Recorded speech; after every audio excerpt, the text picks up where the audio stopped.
માળિયાના મોટી બરાર ગામના તત્કાલીન સરપંચ, ઉપસરપંચ તથા તલાટી કમ મંત્રીને છેતરપિંડી કેસમાં 6 માસની સજા ફટકારાઈ છે.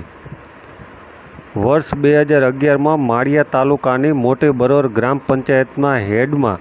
અનુસૂચિત જનજાતિ દલિત વાસમાં સીસી રોડ બનાવવા સરકાર દ્વારા ગ્રાન્ટ મંજૂર કરવામાં આવી હતી. જે ગ્રાન્ટ મોટી બરાર ગ્રામ પંચાયતના તત્કાલીન સરપંચ કાનજીભાઈ વસરામભાઈ ડાંગર તથા તત્કાલીન ઉપસરપંચ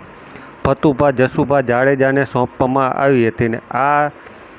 સીસી રોડની કામગીરી પર દેખરેખ રાખવાની જવાબદારી તત્કાલીન તલાટી કમ મંત્રી અજીતભાઈ અંબારિયાને સોંપવામાં આવી હતી. ત્યારે આ આરસીસી રોડ બનાવવા માટે ત્રણેય આરોપીઓ દ્વારા ફરિયાદી કોન્ટ્રાક્ટર મુનશી ભૂરાલાલને ફક્ત ખાતામાં જમા થાય ત્યારે રકમ પરત આપી દેવાનો વાયદો કર્યો હતો, જેથી મુનશી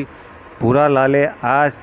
સીસી રોડ બનાવી આપ્યો હતો. પરંતુ ત્રણેય આરોપીઓ પાસેથી લેણી રકમ માંગતા કોન્ટ્રાક્ટરને ત્રણેય આરોપીએ લેણી રકમ ન આપી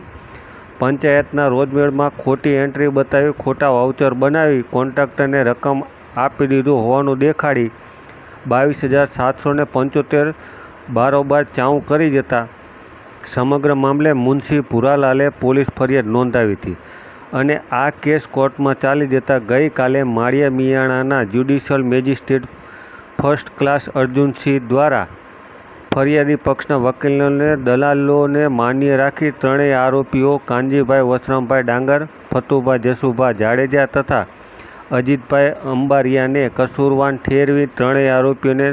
10,000નો દંડ અને 6 માસની સાદી કેદની સજા ફટકારવામાં આવી હતી.